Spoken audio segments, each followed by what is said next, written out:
Hey guy, come here for a second. You arrive in Gyeongju at dusk, when the air cools and the city lowers its voice. In front of you, the land rises into smooth grassy mounds, soft domes under a fading sky. Somewhere beneath that calm green surface, Silla's royal secrets rest, sealed tombs, patient gold, crowns shaped like trees, and the memory of a stone tower that watches stars. Your brain is going to try to turn this into homework.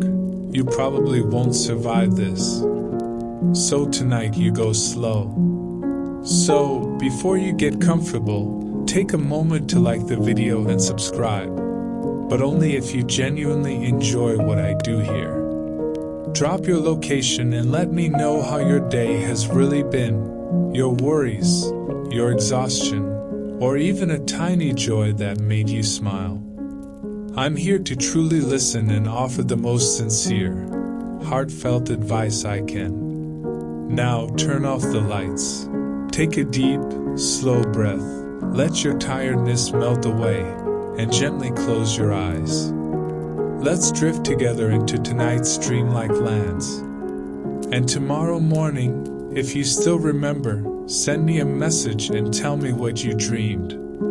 You step onto the path and let the evening take your hand. The walkway curves through the lawn with patient kindness, and small lamps bloom along the edges, warm enough to guide you, gentle enough not to wake you up. Your body adjusts without a debate. In loud places you brace, here you unbrace. Your breathing lengthens, your steps soften. It's as if the ground itself is teaching you manners. You move between two mounds and feel the scale without being bullied by it.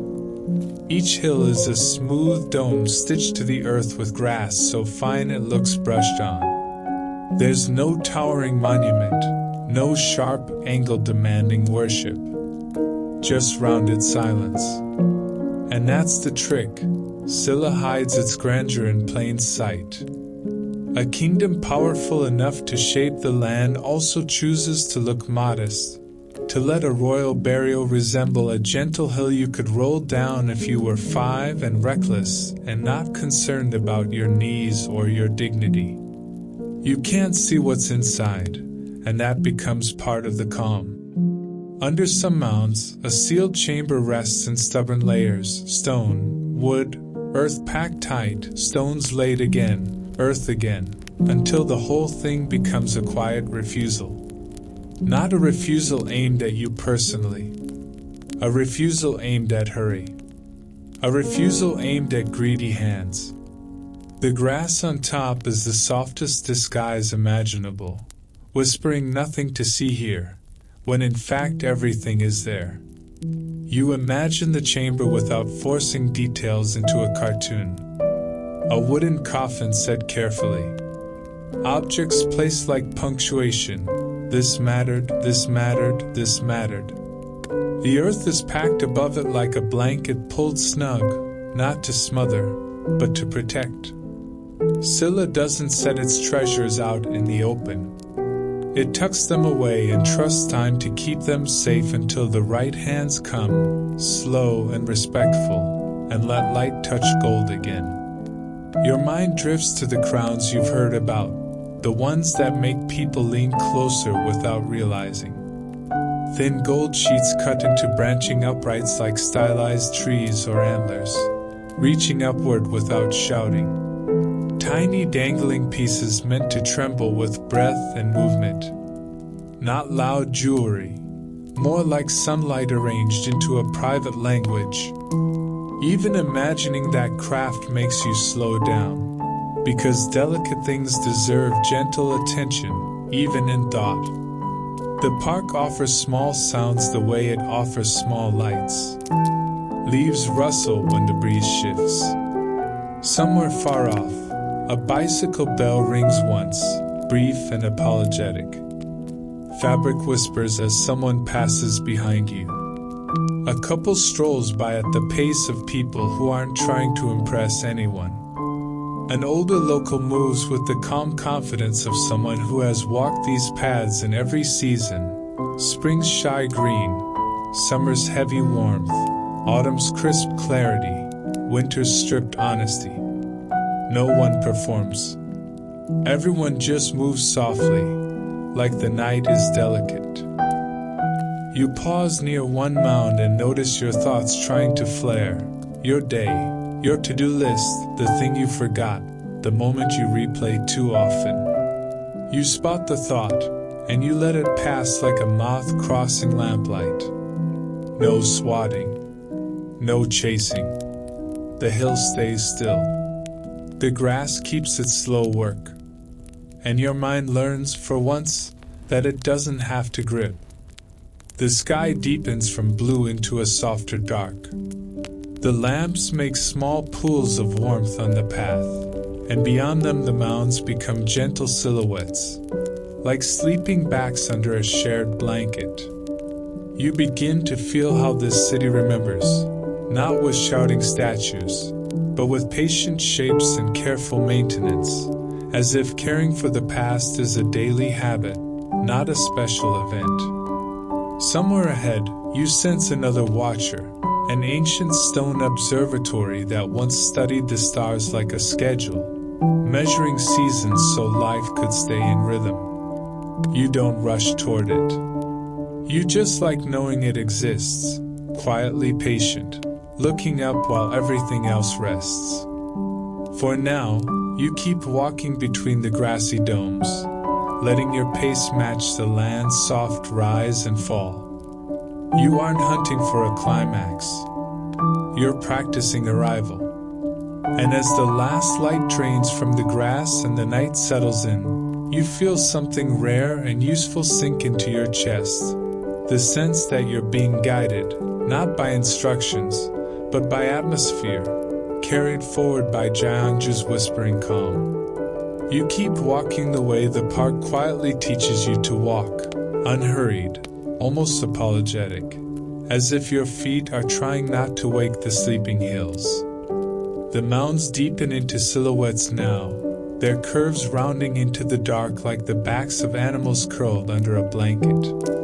The lamps along the path glow softly, not bright enough to feel modern and rude, just bright enough to keep you from tripping over your own thoughts. And your thoughts do try. They lean in, eager to label everything, to turn this calm into a museum brochure inside your skull. But the city doesn't reward that kind of mental noise. Gyeongju has a way of making information feel like something you absorb through skin, not something you grind through your teeth. You drift between the tumuli, those grassy burial mounds, and you start to notice the small differences the first glance misses. Some hills sit alone, dignified and slightly aloof. Others gather in clusters, like relatives who never learned the art of personal space. Some are taller, some are modest, some have edges that feel more sharply defined, as if the earth was packed with extra certainty there. You realize the kingdom didn't only bury people. It arranged memory. The paths curve gently, never giving you a long straight line to march down like a soldier. You're guided by softness. The grass at the base of the mounds looks brushed, tended, cared for. This is not wilderness. This is maintenance as devotion. And it's strange, in a good way, how the work of trimming and sweeping becomes part of the story. The ancient and the everyday hold hands here. You pause beside one mound that seems almost too perfect, too smooth, like it's been shaped by water. Your eyes want to see through it, but the whole point is that you cannot. Silla chooses concealment as an aesthetic. The grandeur is not in the visible architecture. It's in the decision to hide it under a hill that looks like it belongs to the landscape. You let your imagination do what it does best when it's calm. It builds quietly. You picture the tomb not as a dramatic cavern, but as a careful construction, stone chamber set into the earth, a wooden coffin inside, layers upon layers packed above it. Clay, soil, stones, and then, finally, grass. Not because grass is decorative, but because it's the gentlest camouflage imaginable. It says, nothing to see here. Just a hill. Just a place to rest. And under that casual lie, an entire civilization stores its sense of rank, ritual, and afterlife. You remember how you expected history to shout, and you almost laugh at yourself. You've seen other kinds of memory, stone pillars, carved walls, grand steps that force your neck to crane upward. Here, the monument doesn't rise into the sky. It rises just enough to become part of the horizon. Silla doesn't compete with the heavens. It lets the sky be the sky and keeps its treasures tucked into the earth, like a secret you only tell someone who knows how to listen. A breeze moves through the trees and schemes the grass. For a moment, the mounds look like they're breathing. You take another slow breath, and your body matches them, which is honestly a better use of oxygen than most of what you did today. As you continue, you begin to sense that these hills aren't random. The placement feels intentional. Open spaces, quiet lanes, a kind of invisible order. A kingdom that lasts needs more than power. It needs structure, hierarchy, a shared agreement about who belongs where, even after death. The mounds become a map of social gravity. You don't need to know every title and lineage to feel it. Your instincts understand it the way they understand seating arrangements at a family dinner. Some people sit closer to the center, and nobody says why. Because everyone already knows. You pass a small sign and catch yourself leaning in, hungry for explanation. Your eyes scan dates, names, categories, your brain trying to turn grass into data. But the sign is minimal, almost shy, as if it knows too much information could wake you up instead of lulling you down. So you step back, letting the facts be soft around the edges. You can learn without squeezing. A couple strolls by at the pace of people who aren't trying to impress anyone. An older local moves with the calm confidence of someone who has walked these paths in every season. Spring with its shy green, summer thick and buzzing, autumn crisp as paper, winter stripped and honest. No one performs. No one poses. Everyone just belongs. And that's your cue. You stop trying to be a visitor and start acting like a temporary citizen of quiet. You notice, too, how the city wraps around the past without crushing it. Beyond the park, traffic exists, shops exist, normal life keeps doing its normal life thing. But inside this space, time is slower, as if the mounds bend it. Gyeongju doesn't trap history behind glass. It leaves it under grass, then builds a living city beside it, and says, very casually, yes, we carry this. Every day.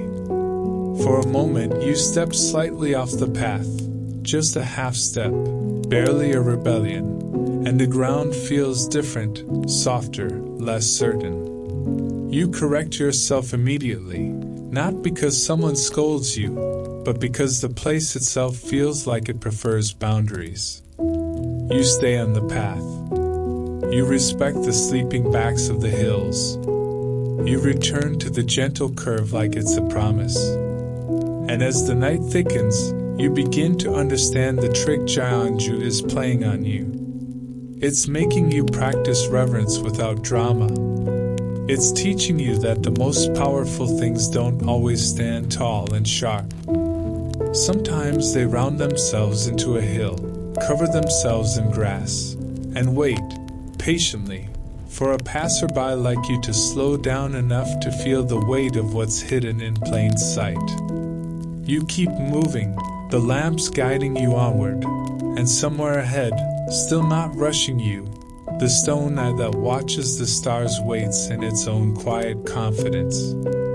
For now, though, you stay with the mounds, letting the city remember through grass, letting your mind grow softer as you go. You keep to the path, because the path is the only part of this whole arrangement that truly belongs to you.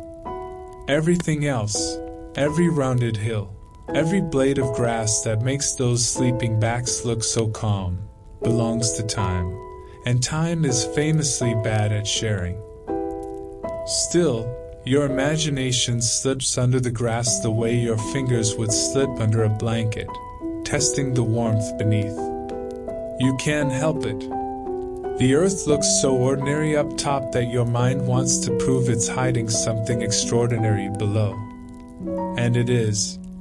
The mounds are not just gentle hills. They are sealed decisions.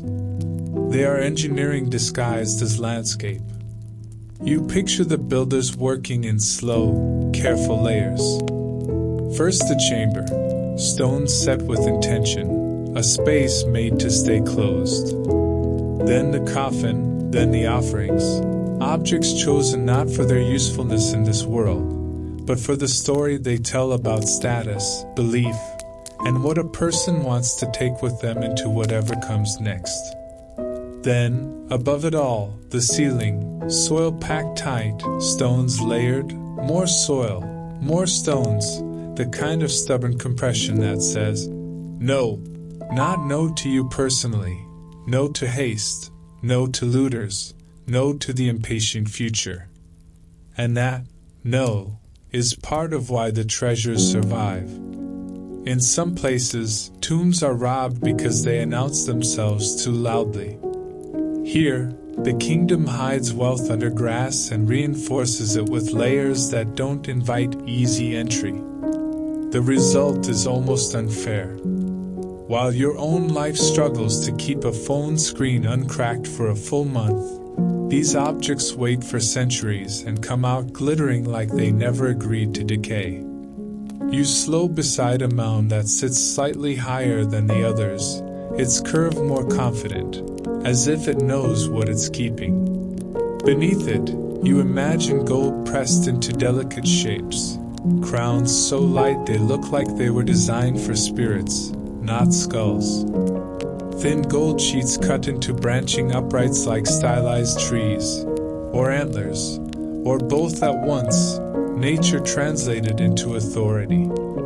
Along the edges, tiny dangling pieces hang like quiet rain, ready to tremble with the wearer's breath. Mixed in with the gold, you picture pale green comma-shaped beads, tucked like small moons against metal, quiet accents that make the whole thing feel alive. The crown is the headline, sure, but the kingdom doesn't stop there. You imagine belts with plaques and pendants, ornaments meant to announce rank even when the person stands still. Gold shoes, too, impossibly fragile-looking, more ceremonial than practical, as if walking is beneath you when you're dressed like the sun. Bronze mirrors, iron tools, ceramics, horse gear. The everyday and the sacred packed together, a life summarized in objects, then folded away. It's strange how your mind makes it intimate. You don't know these people. You don't know their names, their private fears, the way they laughed when the palace kitchens burned dinner. But the objects turn them human anyway. Someone once fastened a clasp. Someone once chose a bead because it pleased the eye. Someone decided that a crown should echo a tree, as if the ruler's power is supposed to branch outward and shade the land. You keep walking, and the air feels cooler, heavier with night. The lamps make small pools of light on the ground. In each pool, the grass glows softly, and the mounds sit beyond like darker waves. You feel your curiosity sharpening again, trying to become a tool. Your brain starts proposing little schemes. What if you just leaned down? What if you just pressed your ear to the earth? What if you just somehow listened for gold? It's adorable, honestly. Like you think treasure makes a noise. But the quiet here is thick. The kind of quiet that isn't empty. It's full, layered, preserved. You sense that the greatest sound the tombs make is their refusal to be interrupted. They keep their secrets the way a seasoned elder keeps a story, not out of cruelty, but out of discipline.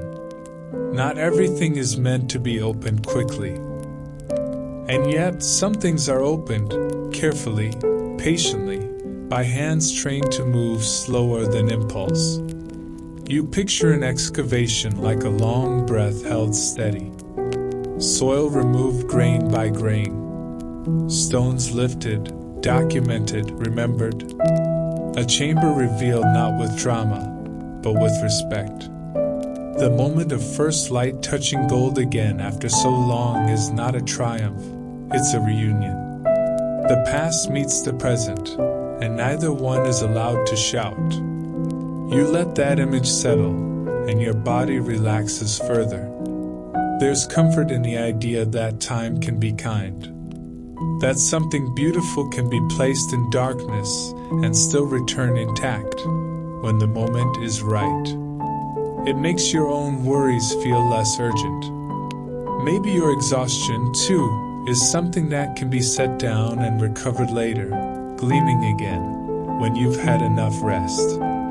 Ahead, you notice the direction of the city's soft glow, the promise of indoor hush, museum quiet, glass cases, controlled light. You don't step there yet, but your mind already anticipates it.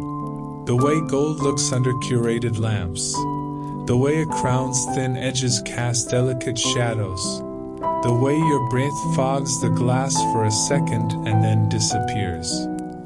For now, you stay outdoors, where the crowns remain in your imagination, safely buried under grass. You keep your footsteps gentle, as if your soles can feel what lies beneath. Gold under your feet, stars above your head, and the steady, patient lesson of this place. Some wonders aren't meant to be grabbed. They're meant to be carried, quietly, inside you.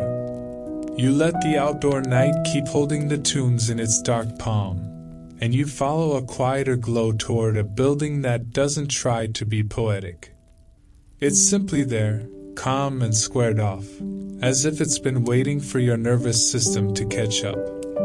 Your steps leave the spring of grass for the certainty of stone, and you notice how quickly your body gets polite.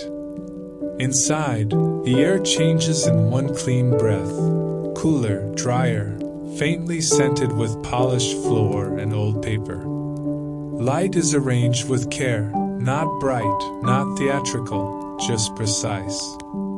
It doesn't bully objects into importance. It lets them be important on their own. Your shoulders drop again, and your tongue forgets to tense. You move into a gallery where dark walls make the display cases glow like calm aquariums. Your eyes adjust to the rhythm. Step, pause, breathe. Step, pause, breathe. Outside, the mounds hid everything under grass. Here, the hidden things are allowed to appear, but only under glass, only under measured light, only with the kind of tenderness that keeps a story from being yanked too fast. And then you see it, the thought you carried under the night sky, made real. A gold crown sits in its case like it's pretending not to know you're staring. It is thinner than you expected, more delicate, less like armor and more like a drawing translated into metal. Uprights rise like stylized trees or antlers, reaching upward without shouting. Tiny pendants hang from the edges, designed to tremble with movement that will never come again. The gold catches the light and releases it in warm pulses, as if it's still practicing being alive. You lean closer, careful with your distance, because glass doesn't just protect objects, It protects you from the urge to grab meaning with your hands. You study the craft instead, thin sheets cut and shaped, patterns pressed in, pieces joined with patience. It's tempting to call it luxury, but that word feels too modern and too shallow. This is a kingdom insisting that power should resemble nature, because nature is the oldest authority anyone ever obeyed. Around the crown, smaller pieces whisper their own stories. Earrings so fine they look like captured sunlight. Belt decorations arranged like a language. Plaques and pendants that say, "This person belongs near the center." Pale, comma-shaped beads soften the shine like small moons. Even shoes appear, ornate and fragile, made for ceremony more than walking, because symbolism doesn't need good traction. It should feel alien, and it does a little. But then you notice the evidence of real life, a clasp that has to open, a hinge that has to hold, a join where metal meets metal and the maker chose strength without ruining beauty. You think of the sealed tombs outside, how grass hid everything with such casual ease, and you feel the tenderness of the reveal. The earth kept these objects asleep. The museum lets them wake, but only in a whisper. You drift onward from glitter to grounded. Pottery sits nearby, quiet and honest, jars and bowls that once held water, grains, sauces, ordinary meals. Their surfaces carry small imperfections that feel comforting, like proof that not everything in Silla was ceremony. People still cooked. People still stored things. People still got tired and needed a place to set down what they carried. There are harder objects too, iron tools, weapon fittings, horse gear, things made for motion and urgency. Here they sit in stillness, stripped of speed. You can sense riders on roads, messengers under rain, processions disciplined by ritual, and then you feel how the museum pauses all of it. Even the sharp things are calm. Even power, once it's behind glass, becomes quiet. You realize you aren't reading every label. You aren't collecting dates like souvenirs. Instead, you do something better for bedtime. You look until looking becomes soothing. Your eyes trace curves, textures, repeating motifs. Your breathing matches the slow pace of your steps. Attention turns gentle when it isn't forced. Other visitors move through the room like they're underwater. Some stand very still, as if they're afraid to disturb the objects with their thoughts. Others drift and pause and drift again, letting curiosity rise and fall naturally. No one is trying to conquer the past. Everyone is letting it sit in their peripheral vision and do its slow work. At one case, you catch your reflection in the glass, your face hovering over gold that belonged to someone who is dust now. Present over past, breath over artifact, living eyes over dead time. For a second, your brain tries to make it dramatic, tries to turn it into a moment you could post and caption. But the room refuses melodrama. It offers steadiness instead. You blink, and the feeling softens into something simpler, gratitude. You are here. You get to see what waited so long to be seen. You take one last slow look at the crown and remember the earlier thought, gold under your feet. Now it's gold at eye level, and it's still quiet. It has waited so long that it doesn't need to prove anything. It just shines patiently, and lets you borrow a little of that patience as you drift toward the exit, where the night waits outside like a soft coat you can put back on. You step back outside with the museum's hush still clinging to you like a soft scarf you forgot you put on. The night air meets your cheeks and immediately feels more alive, cooler, a little damp, threaded with the faint sweetness of nearby food and the clean bite of wintergreen trees. For a moment you stand still, letting the shift happen without rushing it, because your body has learned tonight that rushing is a kind of self-disrespect. The city is not loud, exactly. It's just awake. Lights move. Wheels roll. A few distant engines murmur like they're trying not to be rude. And yet, even here, Gyeongju seems to prefer a gentler volume, as if the grassy mounds have trained the whole place in restraint. You walk away from the gallery doors and feel the pace change by half a beat, still slow, but now with a little human warmth in it. You follow a street that holds old stones and modern convenience together without making a fuss. Shop fronts are lit in small rectangles, warm and honey-colored. Lanterns hang in places where lanterns make sense, not the performative kind that begs to be photographed, but the practical kind that simply says, the night is here. We're still open. You're allowed to exist outside after sunset. Your stomach notices before your mind does. It's almost embarrassing how quickly the body returns to being a body. You've just been contemplating crowns that look like sunlit branches, and now your entire system is like, yes, that's moving. But could we also get something warm and edible? Human priorities remain undefeated. A cluster of food stalls appears ahead, modest and inviting. Steam rises in soft clouds that blur the lights behind it, making the street look briefly dreamlike, like the city is exhaling comfort. Metal pots glint. Ladles flash and disappear.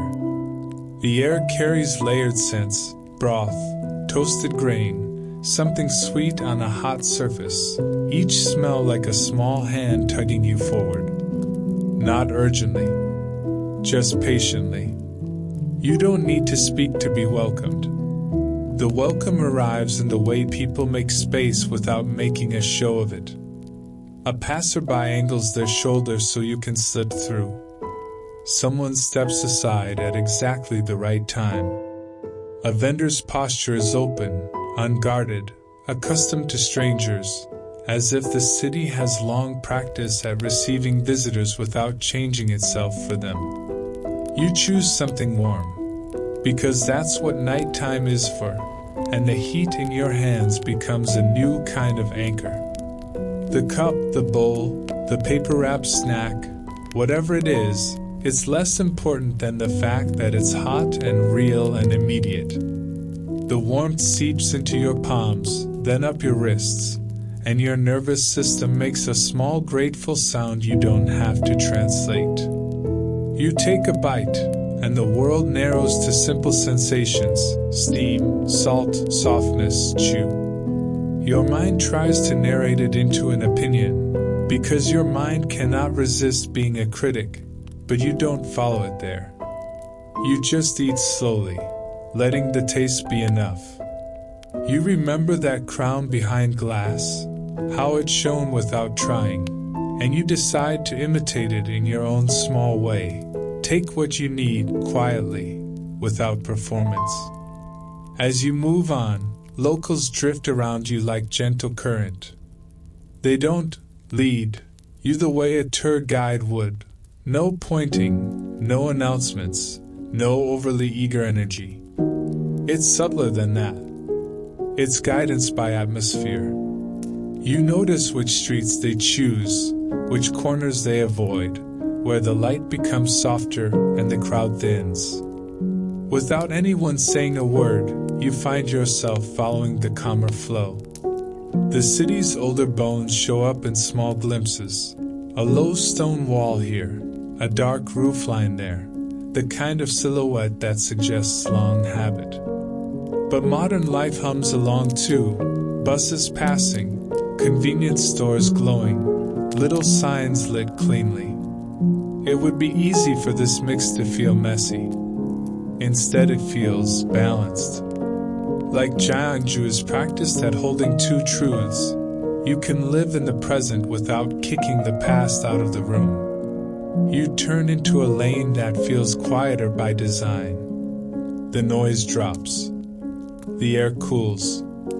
Trees line the way like calm guards, their branches catching stray light and turning it into soft patches. Your footsteps sound clearer here, and because they're clearer, you naturally make them gentler.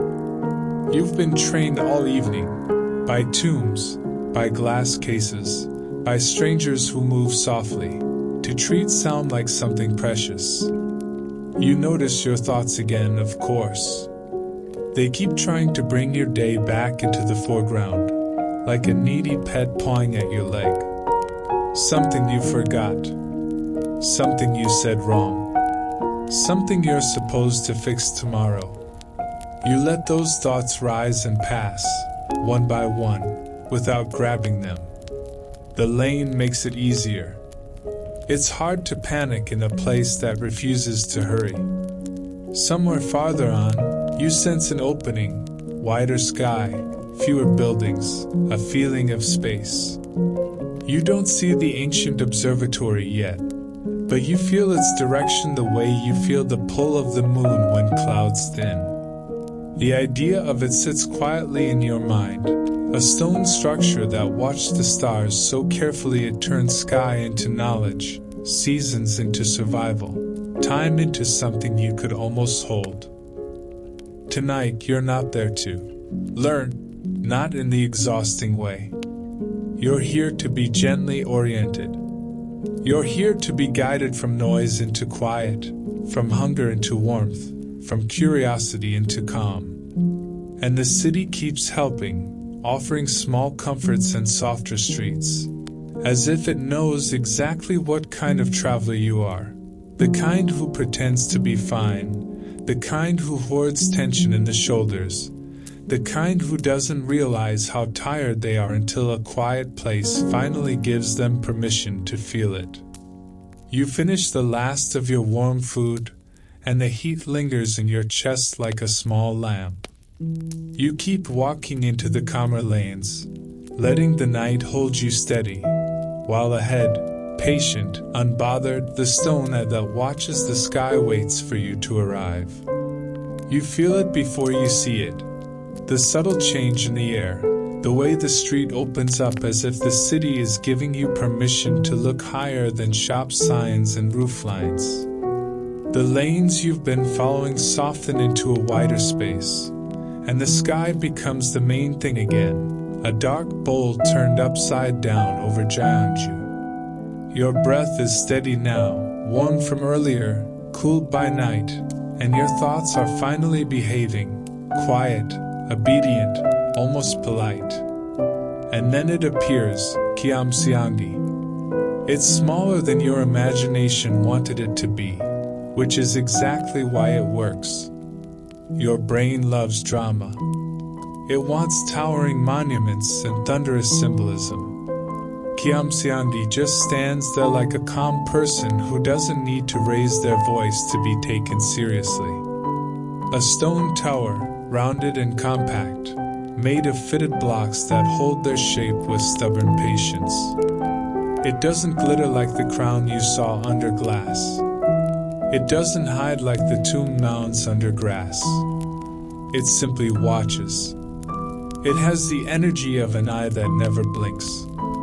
You walk toward it and notice how the surrounding space has been arranged to keep it breathing. Open ground, gentle lighting, enough distance that you can circle without bumping into anyone's urgency. Locals move around it in an easy rhythm, as if this is not a sight, but a familiar presence, something you pass on evening walks when you want your mind to quiet down. No one is acting like a tour group. It's more intimate than that. People approach, slow, look up, look away, continue. A shared agreement.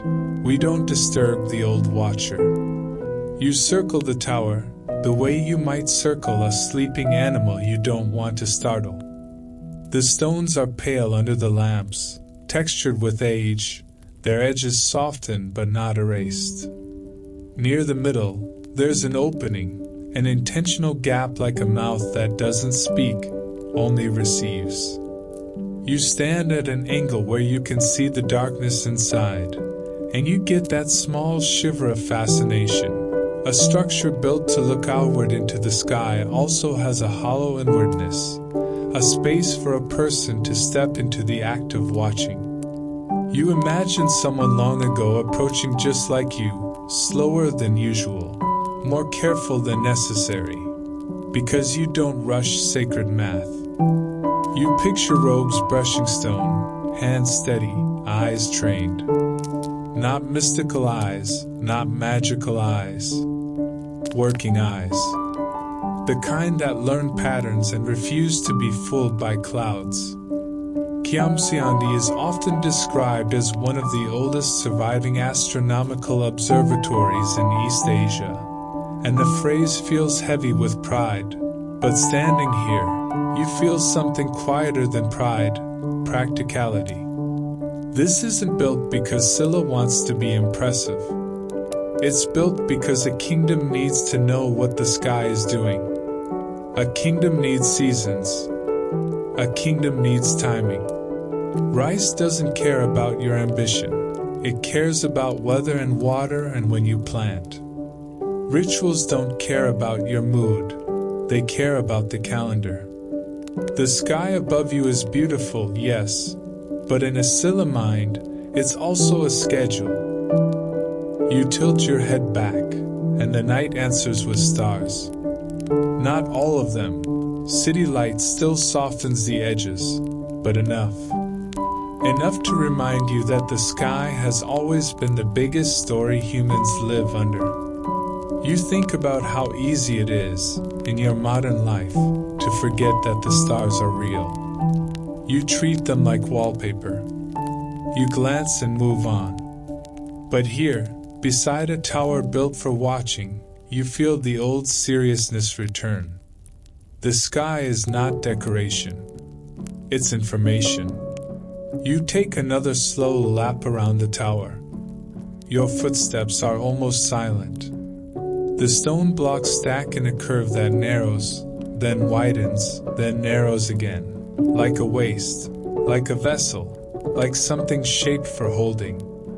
Some people count the stones and find symbolism, months, seasons, cosmic order, because humans love turning numbers into meaning. You don't need to solve it tonight. You let the tower keep its secrets the way the tombs did. But you do feel the intention. The builders aren't careless. They're composing with stone, making a form that suggests the sky's cycles, roundness, repetition, return. You notice how your mind wants to treat this as a fun fact moment, like you should file it away to impress someone later. And then you remember what you're here for. Not to impress. Not to cram. You're here to be eased. So you let the information be gentle, like warm water you don't have to gulp. A few locals pass near you, and you sense their familiarity with the place and the way they don't stare too long. They glance, acknowledge, continue. One person pauses at a respectful distance, posture soft, hands still, gaze lifted. The moment feels like a shared ritual, even without words. You copy it, because humans learn with their bodies first. You stand still, you look up, and you let your thoughts stretch into the sky the way your shoulders finally stopped stretching into tension. The night becomes a living calendar without needing labels. You feel the seasons in your imagination. Spring wind turning mild, summer air thick with insects, autumn crisp and clean, winter sharp and honest. You imagine the Silla farmers watching the stars the way you watch a clock before an important meeting. Quietly, anxiously, respectfully. You imagine ceremonies timed to the moon, officials deciding dates, messengers riding with news that the sky has shifted. The tower doesn't just measure stars, It measures the kingdom's ability to synchronize itself. It is an anchor for shared time. And now it anchors you. You realize your breathing has become slow enough to notice. In, out, a little longer each time. Your eyes track a bright point of light, maybe a planet, maybe a star. Either way, it doesn't care what you call it, and you let it steady you. This is what Gyeongju does best. Even now, it trains attention. It asks you to look up without craving entertainment. It asks you to accept that the most reliable things in life move slowly. You take one final circle, and as you pass the opening again, you feel the tower's calm hollow center like an invitation. Step inside, become quieter, become a watcher yourself. You don't need to climb anything, prove anything, conquer anything. You only need to let your mind mimic the structure, layered, steady, open to the sky. Behind you, somewhere in the dark, the grassy mounds keep their gold asleep. Earlier, you held warmth in your hands from a late-night snack.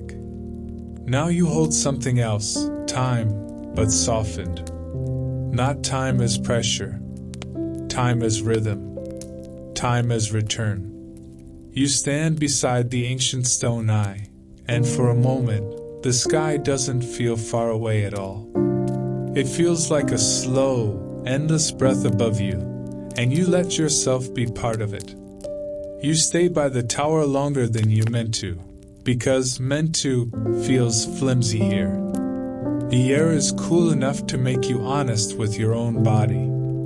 Your breath appears as a soft blur, then disappears, as if the night is practicing non-attachment on your behalf. Above you, the stars don't sparkle for you. They simply persist, steady points that refuse to hurry. And beside Gyeongju, you start to understand what it offers, not mystery, but orientation. Not romance, but a way to keep a whole city and a whole kingdom moving to the same rhythm. A few locals drift through the open space around the tower. Evening walkers. Someone checking the grounds. Someone pausing with hands tucked into sleeves. No one announces expertise. But you notice a quiet habit in their movement, eyes lifting to the sky, then returning to the ground, as if those two directions are always in conversation. The sky isn't a painting. It's a partner you consult, the way you consult water when you're thirsty, without drama, because it matters. You step far enough away to see the tower framed by night. Stone below, stars above, your own small life in between. Your mind, still trying to be helpful in its slightly irritating way, begins arranging what you felt into a calm logic. If you live by farming, you cannot guess at seasons. If you govern people, you cannot improvise the calendar. If you want rituals to bind a community together, if you want authority to feel legitimate, you need shared time. And shared time begins with watching something bigger than any one person, the sky. You picture the year as it might feel in Silla hands.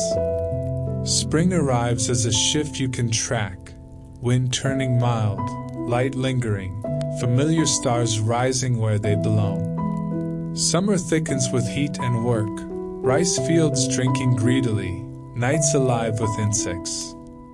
Autumn sharpens into harvest and storage, relief and caution braided together. Winter strips the world down and forces everyone to measure grain, measure firewood, measure patience. The tower sits quietly inside that cycle, not as decoration, but as a reference point, an agreed place to notice change. You imagine an observer approaching the opening in the stone, stepping inside, looking outward, repeating the same careful checks night after night. If a pattern changes, it isn't trivia. It's information. Planting too early isn't brave. it's waste. Planting too late isn't cautious, it's hunger. Watching the sky becomes a kind of public service, the slow work that keeps food on tables and worry from spreading faster than it has to. And it's not only fields. A kingdom runs on timing the way your body runs on breath. Market days, travel, labor obligations, collections, ceremonies. So many small human movements become smoother when everyone agrees what now means. You can almost feel the calendar as a shared spine. Festivals placed where gratitude has something real to hold. Writes time to the moon's returning. Public moments arranged so the community arrives together instead of scattering.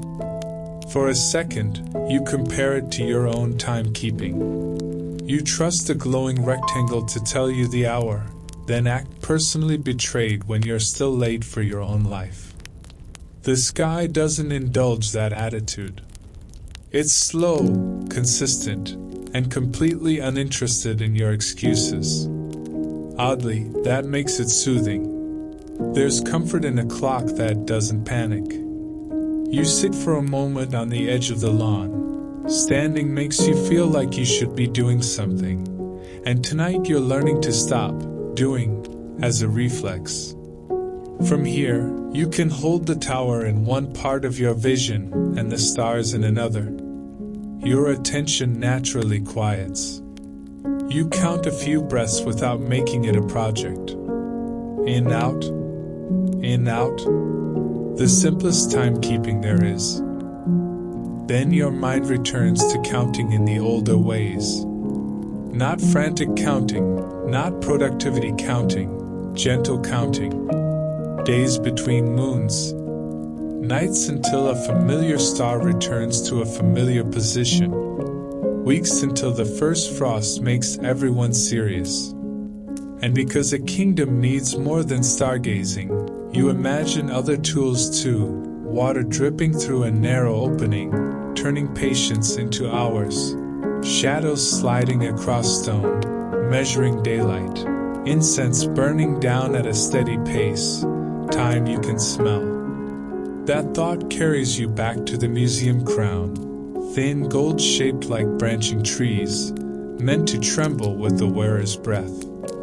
Even that belongs to timekeeping in its ceremonial way. Power isn't displayed randomly, it follows ritual. The crown appears at the right moment, under the right sky, for the right audience.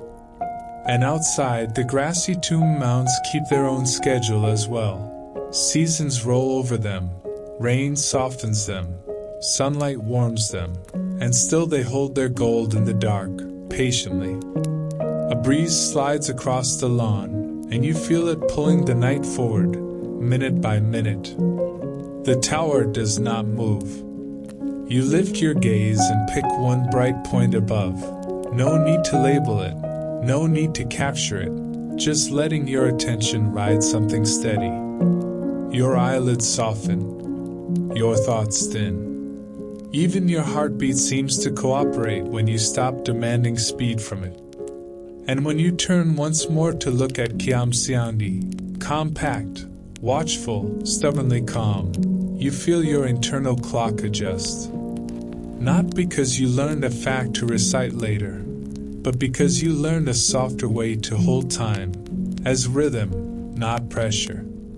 You breathe in, you breathe out, and you let the night keep counting for you. Eventually, you stand up again, not because you're restless, but because your body has absorbed enough stillness to move without losing it. You take one last slow look at the tower, and it feels less like you're leaving an attraction and more like you're leaving a calm person who never asked you to be entertaining. You wander onward, following the quiet gravitational pull of open ground and darker trees. The city's lights recede behind you in small, polite glows. Ahead, the night thickens into shadowed parkland and old boundaries, places where the past isn't displayed under glass but simply sits in the landscape. You don't fully know where you're going, but the air makes it feel safe to not fully know, which is rare. Most places punish you for being slightly uncertain. Gyeongju is almost indulgent about it. You've heard of Wolsong, the old palace fortress, the moon-shaped earthen walls, the royal heart that once held decisions and ceremonies, and all the private anxieties of people who pretended to be invincible. You've heard of it in the vague way you hear of anything historical, as a name, a label, a point on a map. But walking toward that area at night feels different. It feels like approaching a presence. The ground slopes gently. Trees cluster. The path narrows just enough to make you pay attention. And because you've had an evening of calm training, mounds, museum, tower, you're attentive in the right way now. Not sharp, not suspicious, just awake. You take a turn that seems reasonable. The lamps are still there, spaced out, the kind that assume you can manage yourself. A low hedge lines one side. A patch of open grass stretches on the other. Somewhere beyond that, you sense the darker outline of old walls or raised earth, but it's not dramatic in the night. It's just a heavier darkness. You keep going, and your mind starts doing that thing again, the thing where it decides confidence is a substitute for knowledge. You walk as if you chose this route on purpose. You keep your shoulders squared, your pace even, the posture of someone who definitely knows where they are, even though you are, in fact, improvising your way through history like a person who can't admit they didn't read the instructions. It works for exactly 5 minutes. Then the lamps space out a little more. The hedge ends. The path splits. And suddenly the darkness is less romantic and more unclear. You stop at the fork and stare, waiting for your brain to produce certainty out of thin air. It doesn't. It produces, instead, a small, familiar warmth of embarrassment. You look left. A path that curves into trees. You look right. A path that skirts an open stretch of grass. Both look plausible. Both look like they could lead somewhere meaningful. Both look like they could lead you into a loop that ends exactly where you started, except now with extra humility. This is the small problem arriving, and it arrives the way small problems love to arrive, quietly, with no dramatic soundtrack, just a soft tightening in your chest that says, "Oh, great." You're not in danger. You're not lost in the cinematic sense. You're just disoriented. And disorientation has a way of making your thoughts louder than they need to be. You take the left path, because you're trying to prove something to no one. For a minute it's fine. The trees lean in. The air smells darker, more earthy. Leaves shift in the breeze like a quiet audience. You can hear distant city sounds, muffled now, as if the modern world is behind a curtain. It feels like you're entering the old palace's shadow, and your imagination perks up. You picture torches, guards, silks, bureaucratic footsteps, the weight of responsibility that must have lived in these grounds. But then the path dips, and the lamps vanish for a stretch. The sky is still above you, but the trees eat the starlight. Your feet slow, not from fear, but from a healthy respect for tripping in the dark, which is a very unglamorous way to become part of history. You stop and listen. Night insects hum. A distant car passes somewhere far off. Leaves move. Nothing else. The quiet feels thicker here, less curated. Your mind tries to fill the emptiness with what-ifs. What if this loops? What if you miss the exit? What if you wander for an hour and end up back at Gyeongju pretending it was a planned scenic route. You almost laugh because the thought is so painfully you. You breathe in, slow, and remember the tower's lesson: rhythm, not pressure. There's no need to rush. There's also no need to be stubborn. You pull out your phone. Yes, modern intrusion. But even ancient kingdoms would have used a bright rectangle if it meant not walking in circles like a confused moth. The screen lights your hands, and you immediately dim it, because you're not here to blind yourself awake. You check a map, try to orient it with the real world, and realize that your reasonable turn was, in fact, a gentle drift away from the clearer paths. So your small problem is not that you're lost. It's that you're slightly too proud to admit you're lost. You put the phone away and choose the sensible thing. You turn back. You retrace your steps slowly, letting your feet memorize the path in reverse. The trees don't judge you. The night doesn't laugh. The kingdom, in its buried patience, has seen far worse decisions than yours. When you reach the fork again, the open grass path looks suddenly kinder. It has more sky, more light, more room to breathe. You take it, and immediately your shoulders loosen, like your body was waiting for you to stop being dramatic. As you walk, the outline of raised earth becomes clearer. A long curve in the darkness, subtle but present. You sense Wolsong nearby now, not as a tourist point but as a quiet boundary, the shape of old power traced into land. You're not fully inside it yet. You're just moving alongside it, learning its contours the way you learn the edge of a room in low light. And in that small mistake, your wrong turn, your pride, your quiet correction, you feel oddly cared for. Not by a person, not by a guide, but by the place itself. It lets you wander just enough to notice your own habits, then it offers you a calmer route back.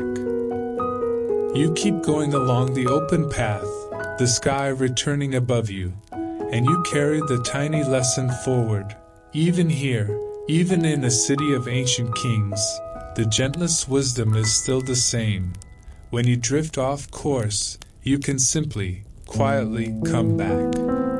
The open path feels like a kind forgiveness. With the trees no longer pressing in, the night air spreads out again, and your breathing follows it, wider, steadier, less theatrical.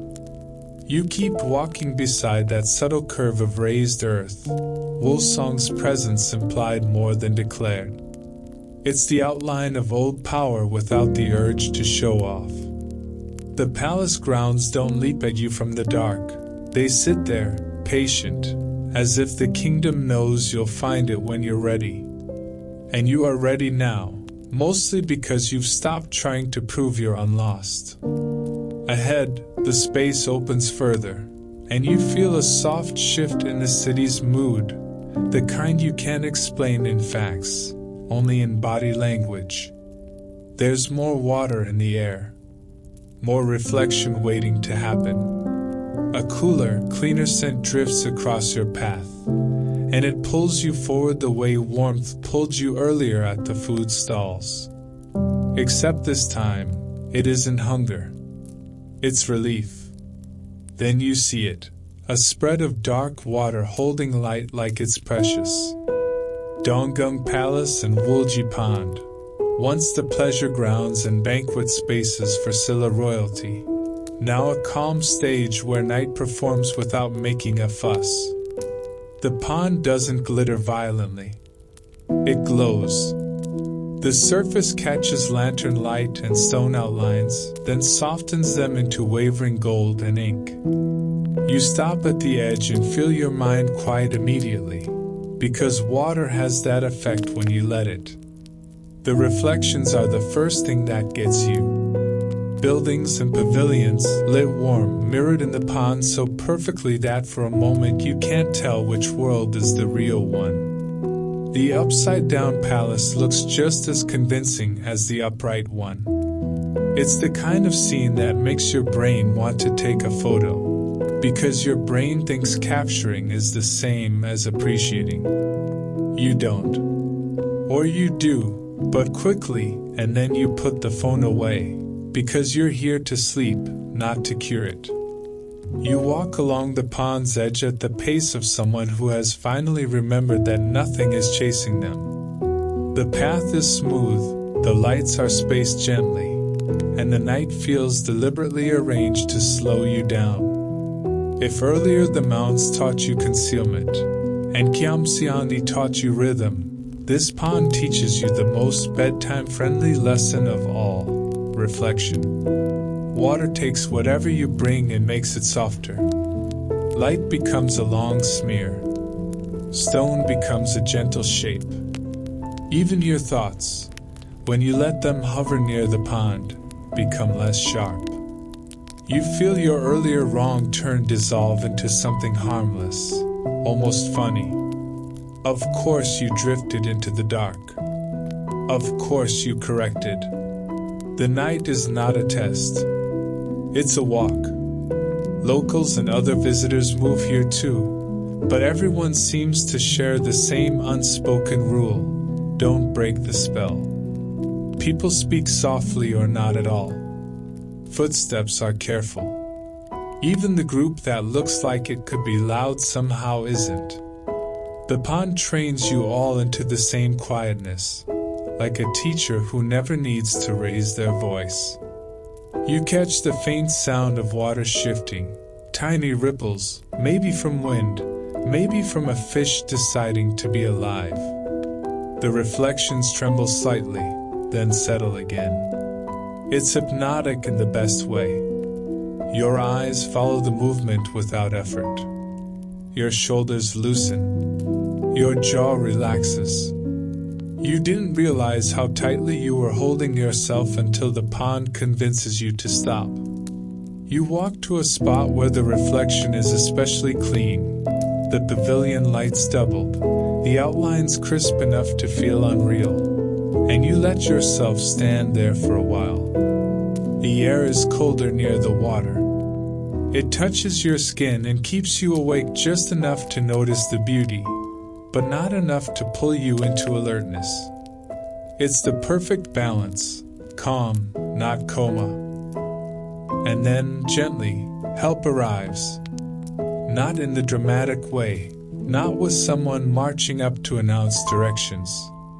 It arrives as a simple presence nearby, an older local, maybe, moving with that particular steadiness of someone who knows this area like the inside of their hand. They pause at the same railing, look out at the pond the way you do, and then, without needing conversation, shift slightly, leaving you the sense of where the clearer exit path lies. You watch their body angle when they move on, the route they choose, the way they avoid the darker corners that lead into unnecessary wandering. It's guidance by example, the kind you can accept without feeling foolish. You follow, at a respectful distance, not tailing, not clinging, just letting the flow carry you. The path curves, and you see more of the pond's perimeter, more of the lit structures, more of the calm geometry of garden design. This isn't nature untouched, it's nature arranged for human peace. A palace garden doesn't exist to impress the wilderness. It exists to soothe people who have too many responsibilities. The fact that it still works on you centuries later feels almost unfairly effective. As you walk, you imagine Silla nights here, lanterns along the water, officials and nobles moving in carefully choreographed grace, musicians somewhere out of frame, laughter muffled by etiquette. Even without dialogue, you can feel the atmosphere. Festivity contained inside rules. The pond would have held reflections then too, silk sleeves catching light, cups raised, faces turned toward the water to see themselves softened. You too are softened now. The small problem that nudged you earlier, your wrong turn, your mild disorientation, has been resolved not by heroism, but by the simplest tools: slowing down, accepting help, letting a calm place reset your inner compass. You feel quietly proud of yourself for not escalating it, for not turning it into a panic, for letting the night stay gentle. At the far end of the pond, the path returns toward brighter lanes and clearer landmarks. You sense, in the way the lights are arranged and the ground opens, that you could find your way without effort now. The city is offering you a handrail of atmosphere, guiding you back into the flow. Before you leave the pond behind, you stop one last time and look at the reflections. The palace lights shimmer. The water holds them, then releases them, then holds them again. You think of the crowns behind glass, the tombs under grass, the tower under stars. Different kinds of watching, different kinds of preservation. All of them, in their own way, telling you the same bedtime truth: you don't have to grip life so hard for it to stay with you. You turn away from the pond and continue, calmer, oriented, your steps now carrying the pond's quiet glow inside you like a small, steady lantern. You turn away from the pond with its quiet glow still inside you, and for a few minutes the night stays perfectly behaved. The path is clear. The lights are gentle. Your footsteps sound like they're wearing socks. You follow calmer lanes toward the city's older bones. Low walls, dark rooflines, trees that look like they've been listening for centuries. You feel almost proud of yourself for navigating without drama, which is exactly the moment the universe chooses to tap your shoulder. It begins as a tiny noticing, a lightness where there should be weight. Your hand slides into your coat pocket for the familiar shape of your small pouch, the one that holds your transit card, a bit of cash, and a folded note with your lodging name written neatly in Korean, because you are competent enough to plan and chaotic enough to misplace the plan. Your fingers meet fabric. Nothing else. You try the other pocket. Still nothing. You pat your jacket like your pouch might be hiding in a secret pocket dimension. You check your bag. You check again, slower, as if slowness will conjure objects back into existence.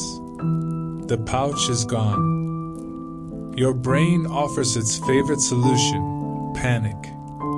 It arrives fast and warm and deeply unhelpful. You feel that flare under your ribs, the urge to speed walk in circles and replay the last hour like a court case. The pond has trained you better. The stone tower has trained you better. You inhale long enough to soften your shoulders. You exhale longer, like you're telling your nervous system to sit down. Then you do what a sensible person does in a beautiful ancient city at night. You turn back. You retrace your steps toward Donggang and Wulji, scanning the ground in the pools of lamplight. Your eyes search for a small dark shape against stone. Your pace is brisk but not frantic, because frantic makes you sloppy, and you already proved tonight that sloppy is how you end up in the wrong trees pretending it was. An immersive historical experience. As you walk, the problem grows teeth, politely. Convenience teeth. Without the pouch, your transit card is gone.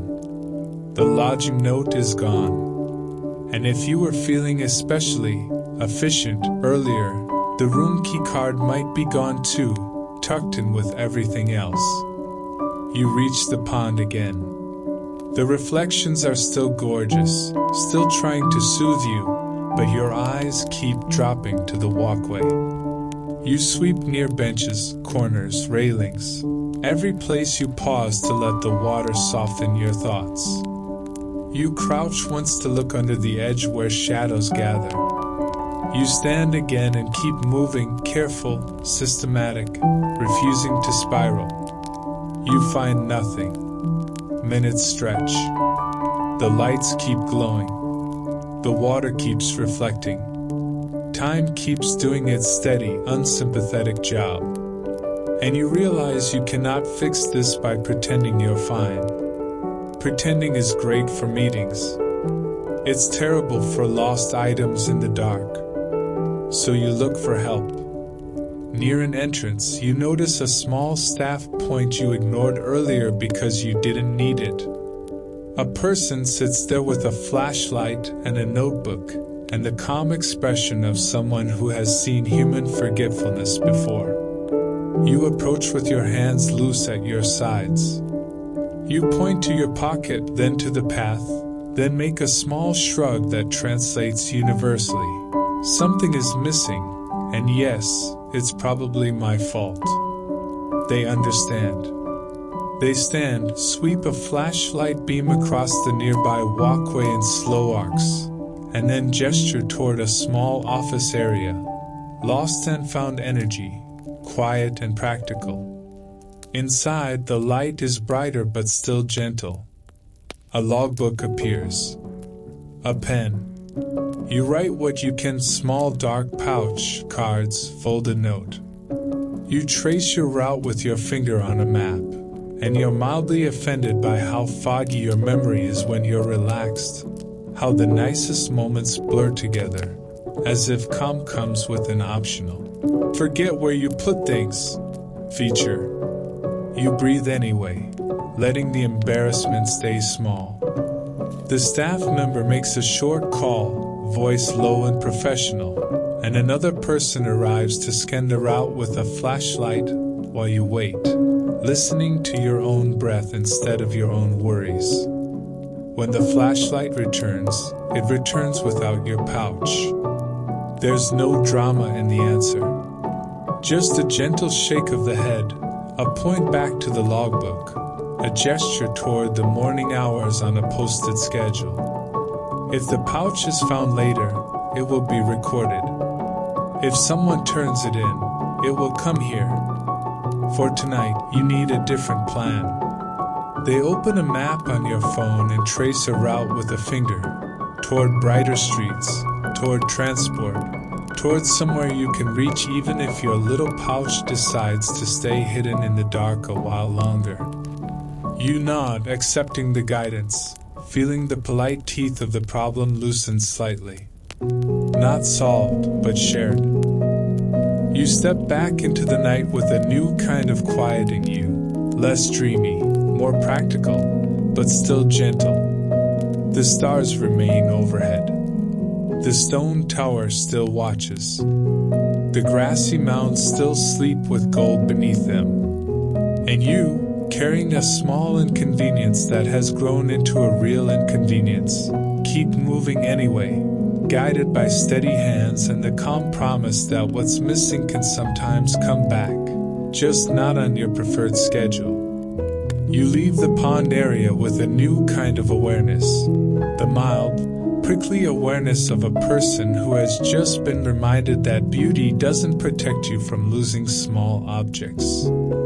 The night is still gentle, but your attention has sharpened, not into anxiety, into care. You follow the route the staff traced on your phone. The brighter streets feel a little less romantic now and a little more useful, which, honestly, is underrated. There are signs. There are people. There are places that are open. There are corners where a mistake can be corrected without turning into a personal tragedy. And in that practicality, something softer returns.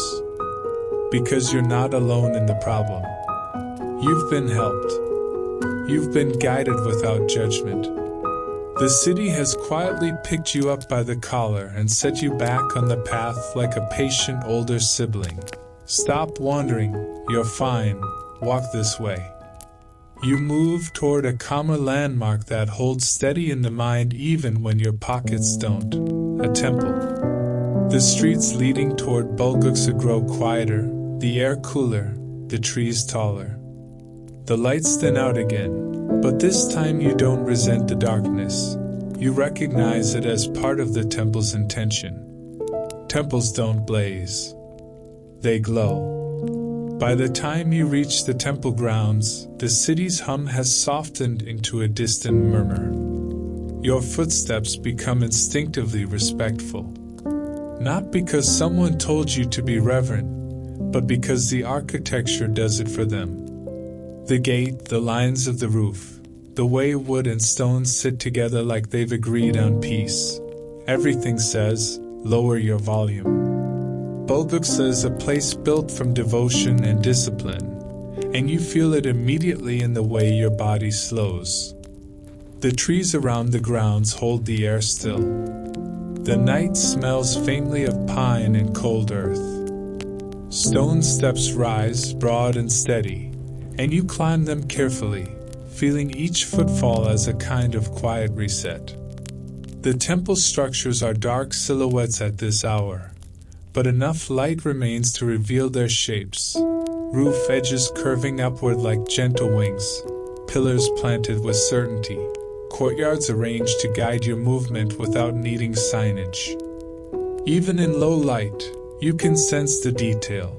Painted patterns hinted at under shadow, the geometry of beams, the deliberate spacing that lets the place breathe. You don't need dialogue. You don't need explanations. The temple communicates in design. You walk toward the central area and find yourself drawn to stone features that hold their form in any light. Pagodas stand with calm dignity, layered and symmetrical, the kind of architecture that feels like a mantra made physical. Stone lanterns sit quietly, their openings dark, built to hold light but not insisting on it. Everything here seems to understand that brightness is optional. Steadiness is not. Your mind, inevitably, tries to braid your earlier problem into the scene. It offers you a narrative. You lost something. Now you're seeking spiritual meaning. This is symbolic, etc. It's adorable how your brain wants to turn inconvenience into literature. You let it have a tiny smile, then you set it down. You're not here to make the loss poetic. You're here to be soothed. So you let the temple do what it's built to do. You let your thoughts slow until they match the stone. You consider how a place like this would have functioned in Silla life, not only as a religious space, but as a social and political anchor. A temple isn't just for private comfort, it's for communal alignment. It's where people come to steady themselves, to ask for protection, to mark time with ritual, to remember that their individual worries are small compared to the vastness they live inside. And suddenly your lost pouch feels manageable. Not because it doesn't matter, but because it's not the whole universe. The temple quietly rescales you. It reminds you that your life is bigger than your pocket inventory. You can solve problems without making them your identity. You walk along a stone terrace and notice how carefully the ground has been shaped. Steps placed where they make sense, lines aligned, surfaces smoothed by countless feet. Even the wear feels respectful. The stone has been used, not abused. This is maintenance as a form of care again, the same lesson you saw in the trimmed grass around the tomb mounds. People tend to what matters. They keep it steady so it can keep steadying them. A small breeze passes through, and you hear it in the trees, soft and brushing. You pause and let it wash over you, like a hand passing gently across your forehead. In the distance, you can imagine the dark outline of mountains. Somewhere beyond this, the grotto waits with its own calm secrets. But for now, you stay on the temple grounds, letting the architecture hold you. The problem still exists. You haven't magically found the pouch. You might have to return in the morning, check the logbook, call your lodging, cancel a card, rearrange your plan. Those are real tasks. But the temple changes how those tasks sit in you. Instead of urgent and sharp, they become scheduled and solvable. Instead of teeth, the problem grows gums. You take one last slow look at the pagodas in the dim light, their outlines stacked like quiet assurance. You feel your breathing settle deeper into your ribs. You turn to leave, not with the feeling of fleeing a worry, but with the feeling of carrying calm into it. And as you step down the stone stairs again, you realize something simple and useful. Even when something goes missing, you can still be held. Not by the lost thing, but by the place you're standing in. You carry the temple's calm with you the way you carry warmth after holding a hot cup, quietly, without needing to announce it. The stone steps beneath your feet feel steadier now, less like a climb and more like a guided descent into composure. Even the night air seems to cooperate, cool and clean, as if it understands you're trying to keep your thoughts from snapping back into their usual frantic shapes. You walk again along the terraces, letting your eyes adjust to the temple's favorite language, geometry. Bulbuksa doesn't soothe you with softness the way the grassy mounds did. It soothes you with structure, lines, levels, symmetry. Weight distributed so thoughtfully it feels like kindness. The steps are not just steps. They're a lesson in pace. Each rise is shallow enough to keep you from lunging, each tread wide enough to make you place your foot fully, as if the temple is asking you to arrive with your whole body. Stone under sole, breath in chest, attention in the present. The simple act of climbing becomes a small ritual. You step, you pause, you step again, and your mind stops trying to sprint ahead. Near the central courtyard, the pagodas hold the darkness like silhouettes cut from patience. They stand with that peculiar confidence that only stone can manage, still, stacked, certain. Even if you've seen pictures, the real thing is different. You can feel the mass. You can sense the decision-making, which stones go where, how they lock together, how they resist wind and rain and the slow insistence of seasons. You think, fleetingly, of those gold crowns again, how delicate they were, how thin and almost leaf-like. These pagodas are the opposite kind of craft. Not shimmer, but gravity. You move closer and let your eyes trace the tiers. The edges are clean. The proportions are balanced. There's a quiet elegance in the way each layer steps back from the one below. A steady narrowing that makes your gaze lift naturally, not because you're forced, but because the structure invites it. You notice small details that only show themselves when you stop rushing. The crispness of corners, the way surfaces catch the faintest light, the subtle irregularities that prove human hands were involved. Lanterns sit nearby, stone lanterns, not the dangling kind from markets. They're heavy, grounded, and oddly tender. They're built to hold light, but right now they hold darkness, and somehow that still feels appropriate. A lantern doesn't demand to be lit. It offers the possibility of light when needed. That alone feels like a kind of emotional advice you didn't ask for. You step along the terrace edge and look down at the courtyard's arrangement. Everything is placed with intention, open space for movement, focal points for the eye, boundaries that guide without fencing you in. It's a choreography designed for people who need their minds steadied. You imagine how this place would feel in daylight, colors, patterns, the bright clarity of mountain air. But even at night, the structure speaks. And your small problem, The missing pouch hovers in your awareness like a pebble in a shoe. Not painful, just present. Earlier it tried to grow teeth. Here, it softens again. Not because the temple magically returns what's lost, but because it reminds you what effort looks like when it's quiet and sustained. Someone carved these stones. Someone hauled them. Someone placed them. Someone repaired them after weather, and time did what weather and time always do. The temple is proof that problems can be handled without panic, through steady repetition and care. You think about the difference between frantic effort and quiet effort. Frantic effort is you patting your pockets in the dark, heart speeding up, brain replaying the last hour like it's an interrogation. Quiet effort is what's all around you, stones set precisely, steps worn by countless feet, repairs done in ways that respect the original shape. Quiet effort doesn't flare, it persists.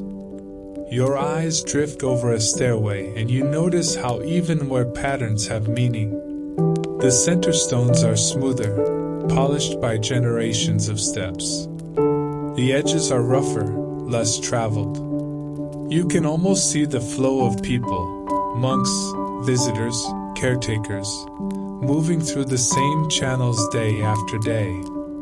The temple holds those movements the way the pond held reflections, not by gripping, but by receiving and releasing, receiving and releasing. A faint breeze passes through again, and you feel it touch the back of your neck.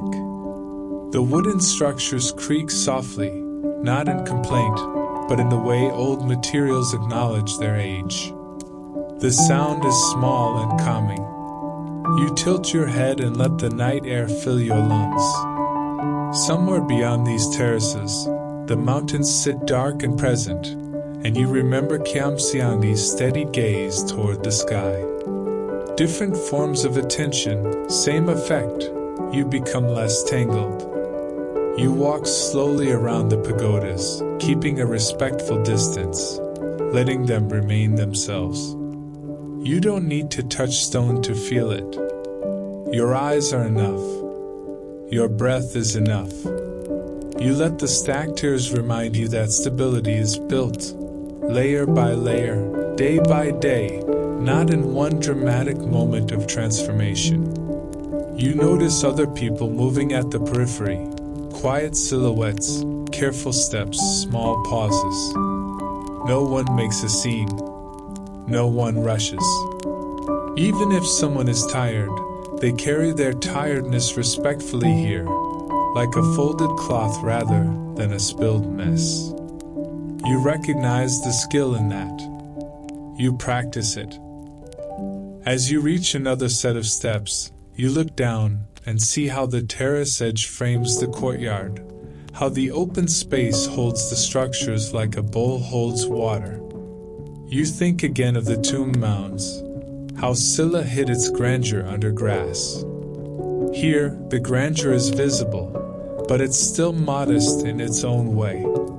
It isn't trying to overwhelm you. It's trying to align you. You step down carefully, one foot then the other, letting the stone take your weight. You imagine tomorrow morning, returning to the pond office, checking the logbook, making practical calls, replacing what's needed. It's still inconvenient, but it no longer feels like a catastrophe. The temple has trained you in a better response, steady, layered, patient. And as you move away from the pagodas and lanterns, you carry one more quiet lesson in your chest. The most powerful care is often invisible. It looks like maintenance. It looks like balanced stone. It looks like a step that's been worn smooth because countless people kept choosing to walk it, gently, again and again. You leave the pagodas behind with their stacked certainty, and the night feels a little wider again, as if the temple's geometry has straightened something inside you. The air up here is cooler, mountain lean, and it brushes your skin with the kind of clarity that makes thoughts less sticky. You follow the path that lifts gradually, not steep enough to feel like effort, just steady enough to remind you that you're moving towards something more secluded. Somewhere ahead lies Seokguram, an old stone grotto set into the mountain, famous for its calm presence and careful craft. Even if you don't arrive right at the carved chamber this hour, you feel its direction like a quiet magnet. The route itself is part of the lesson: slower, quieter, fewer distractions. A path that doesn't entertain you, but steadies you. As you walk, the trees gather around you again, but this time you don't mistake their closeness for confusion. You've already wandered into darkness once tonight, and learned you can come back without drama. The memory makes you calmer. The shadows now feel like a soft curtain rather than a trap. You hear the faintest sounds: wind moving through needles, leaves shifting, distant insects persisting. Your steps are the loudest thing, and because they're the loudest thing, you make them gentler. You place your feet with care, as if you're practicing respect for the mountain itself. Not superstition, just courtesy. The grotto, when you reach its approach, doesn't announce itself with spectacle. The entrance area is quiet, simple, almost minimal. It's the opposite of a modern attraction. There's no sensory overload, no bright noise, no forced excitement. The stillness is intentional. It's as if the builders understood that the mind needs a threshold, a place where ordinary chatter can fall away before you enter something that asks for deeper attention. You stand at that threshold and let your body settle. You feel your heartbeat steady. You feel the coolness of stone nearby, the solidity that does not care if you are tired or hurried. Your face relaxes. Your eyes soften. You don't need to do anything here. You only need to be receptive. Inside, the chamber is crafted with an almost unbelievable patience. Stone arranged, shaped, fitted, a space designed for quiet contemplation. Even without pressing in close, you sense the intention to create a calm interior world that mirrors the calm the temple tried to teach you outside. A grotto is like a held breath. It's a place where sound gets swallowed and light becomes careful. You imagine the carved figure within, the serene presence that sits at the heart of the chamber. Not as a dramatic idol, but as a steady center. The expression is not ecstatic. It's not tortured. It's balanced. It's the face of someone who has stopped arguing with reality. And in the dim quiet, you realize how rare it is to see that kind of calm embodied in stone. Not cheerful, not numb, just even. You let your gaze rest, not dart. You notice your own habits here. In most places, you look quickly, anxious to see everything. Here, speed feels rude. You let your eyes linger on the curve of stone, the symmetry of the chamber, the way surfaces hold shadow. You feel how the space was designed to guide attention inward without forcing it. A gentle trap, but a benevolent one. You are caught in stillness, and you don't struggle. Your missing pouch drifts into your mind again, but it feels faint here, as if the grotto's quiet has turned the volume down on it. The practical consequences remain. Cards, note, maybe a key, but the emotional charge dissolves. You can handle it. Tomorrow exists. Systems exist. People exist who will help. Tonight, you are allowed to be small and quiet in a mountain chamber built for exactly that. You breathe in and feel the cool air slide along your throat. You breathe out and feel your shoulders drop. You realize you've been carrying tension like a secret ambition, as if tightness proves you care. The grotto doesn't reward that. It rewards softness. It invites you to stop clenching. You think about Silla again, without forcing it. A kingdom that could bury gold crowns under grass, build an observatory to watch the stars, shape temple steps and pagodas with disciplined symmetry, and then carve calm into a mountain chamber. This is a culture that understands something you keep forgetting. Life is more manageable when you build places that teach your nervous system how to settle. You imagine artisans working here long ago, hauling stone, carving with focus, fitting pieces with patience. The work is quiet but intense. The goal is not speed. The goal is alignment, of stone, of space, of human attention. They weren't building a thrill. They were building a refuge. And now, centuries later, it still functions as one. You stand there long enough for your mind to stop producing commentary. For a brief stretch, you experience something almost modern people treat as mythical, silence inside your head. Not absence of thought, just a slow, gentle space between thoughts. A pause that feels like relief. When you finally turn away, it's not because you're done. It's because you feel complete enough for now. You step back toward the threshold, letting the chamber's calm follow you like a faint perfume. Outside, the mountain air meets you again, and the night feels softer, less complicated. You begin walking back down the path, carrying a quieter center. The stars are still there above the trees, steady and indifferent in the best way. The city still holds its tomb mounds and its pond reflections and its stone tower. And you, tired, calm, slightly inconvenienced, feel something in your chest loosen into acceptance. You keep descending, and you understand, with sleepy clarity, that the real treasure of this place isn't the gold under the grass. It's the way the land and stone keep teaching you how to let go. You drift back down from the mountain with the grotto's quiet still tucked behind your ribs, like a secret you don't need to explain. The air gradually warms by a degree.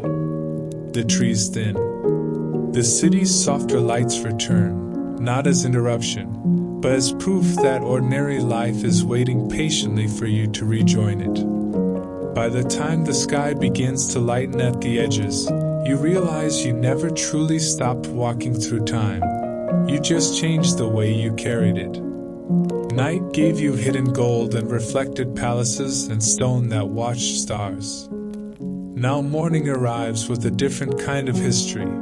The practical kind, the lived kind, the kind that smells like breakfast and sounds like doors opening. The first light in Gyeongju isn't harsh. It's milky and gentle, spilling across rooftops and tree branches as if it's trying not to wake the tomb mounds too abruptly. You find yourself near quieter streets where locals begin their day with the calm competence of people who have done this 1,000 times and never made it dramatic. A small shop opens. A person sweeps the front step with slow strokes. A bicycle passes, tires humming softly over pavement. Somewhere a kettle boils. The city doesn't switch on. It unfolds. You walk along a street where the old and the new share space without arguing. The stones you saw last night feel different in daylight, less mysterious, more honest. The grassy mounds, visible again from certain angles, look even more like simple hills now. In night they were silhouettes of secrets. In morning they are just land. And that's the point. The kingdom's prestige rests under something so ordinary it becomes part of daily scenery. People jog past royal tombs. Someone walks a dog near a mound that hides gold.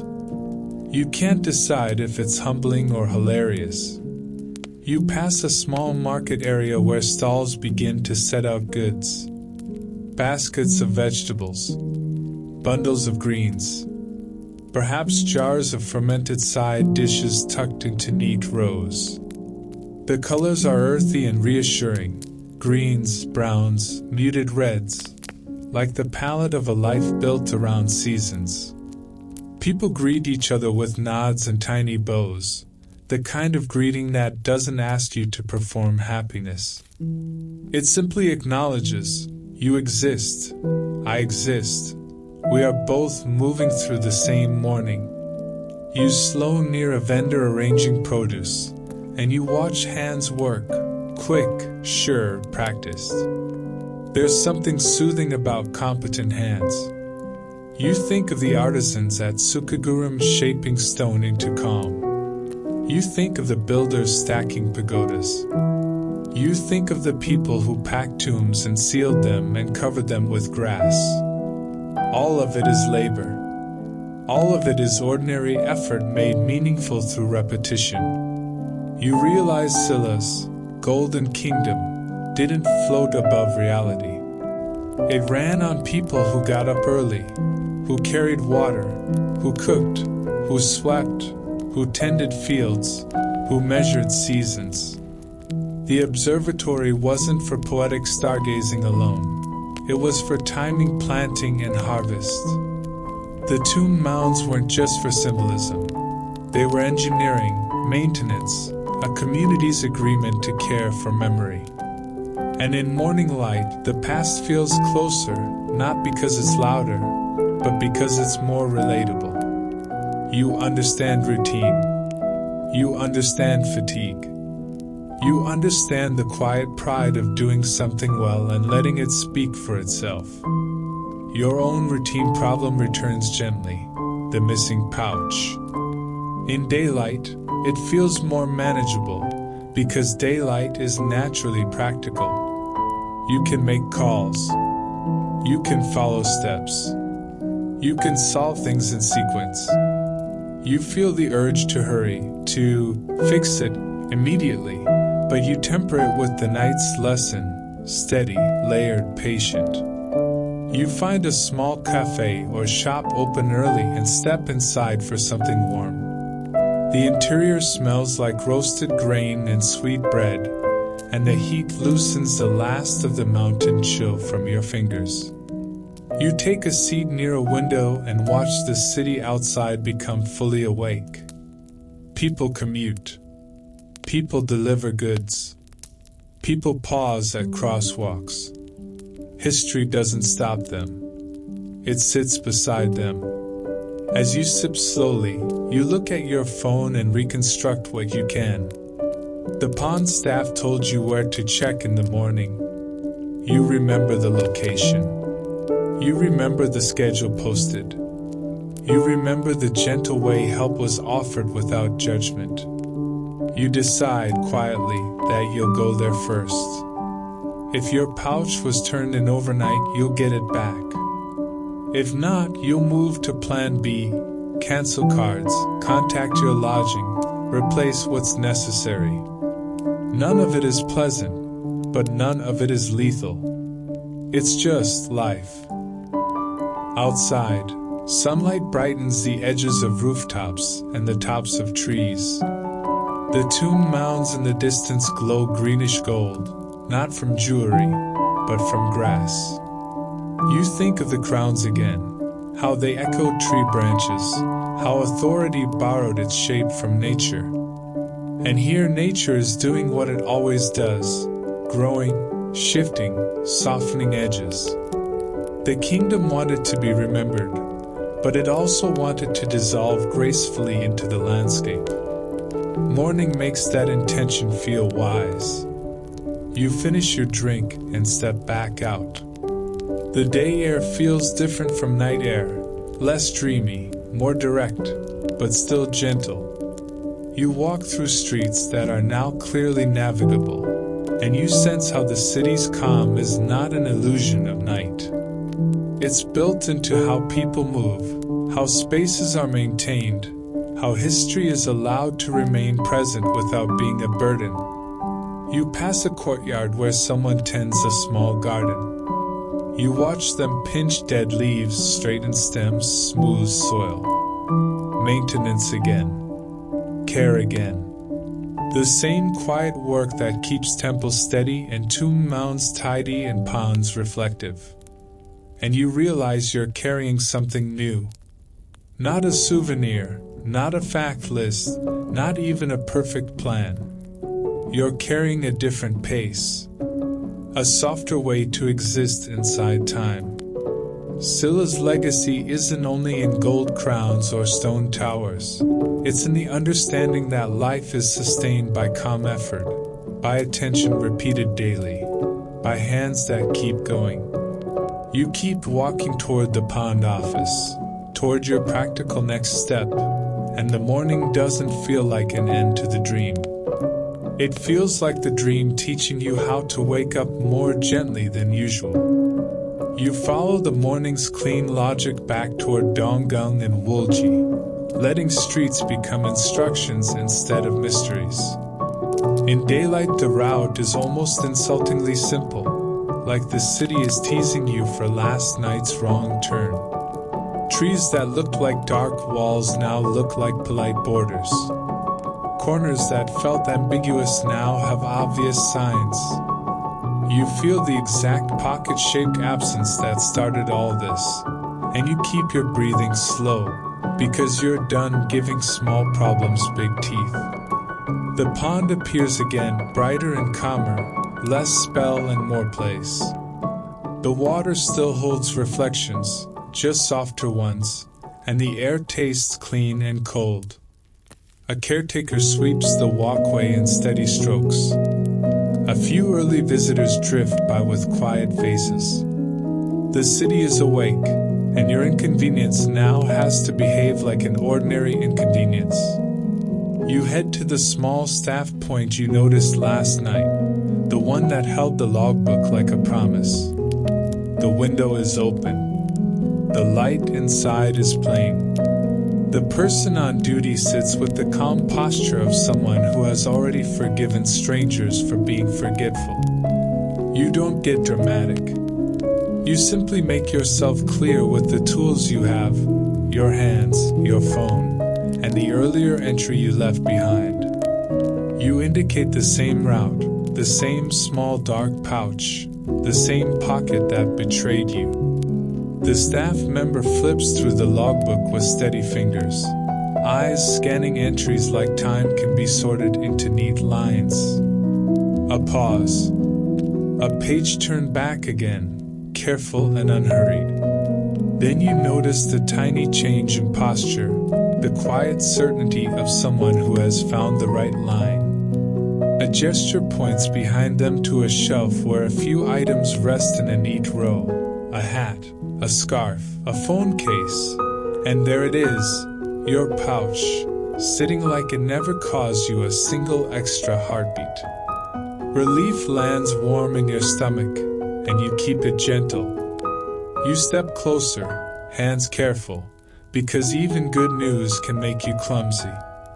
The staff member checks details, time, location, description, then matches them to what you indicate. No lecture. Just procedure, like a small ritual that turns chaos back into order. You receive the pouch into your palms and feel how much comfort can fit into something so small. The familiar weight returns, card edges, folded paper, the tiny friction of objects that belong to you.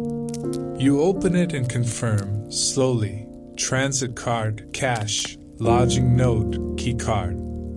Everything is there. The universe, for once, chooses to be reasonable. A small motion indicates where it was found, near the pond's railing, close to the spot where the reflections were clearest. A morning walker noticed it. Someone turned it in. That's the entire plot twist. Not heroism. Not fate. Just a person doing the simplest decent thing, and a system designed to receive decency and return it. You step back outside, pouch safely tucked away, and you walk the pond's edge again, not searching this time, just letting the water settle you. The palace outlines sit calmly in daylight. The surface ripples, then smooths. You pass the railing where you must have set the pouch down.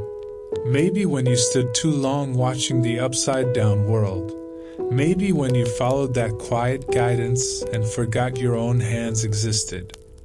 You're mildly amused by yourself. You are not built for effortless elegance. You are built for trying, and sometimes for setting down the wrong thing while you stare at beauty. And still, the resolution feels gentle. Not a scolding. More like a hand on the shoulder. The city returns your pouch, and in the same motion, returns your sense of trust. It reminds you that most people are not waiting to take from you. Many are quietly waiting to restore what the world shakes loose, like caretakers trimming grass over royal tombs, like hands stacking stone into a pagoda, like someone placing a lost thing on a shelf so it can find its owner again. You let your feet carry you past familiar landmarks in morning light. The grassy mounds sit green and rounded, innocent as ever, hiding gold the way they always do. Gyeongju stands in the distance like a stone eye that never blinked through your whole mini-drama. Somewhere beyond, temple steps and mountain stone keep their calm. You realize how the whole night trained you for this exact kind of ending, not fireworks, but steadiness. Your small problem didn't resolve because you were clever.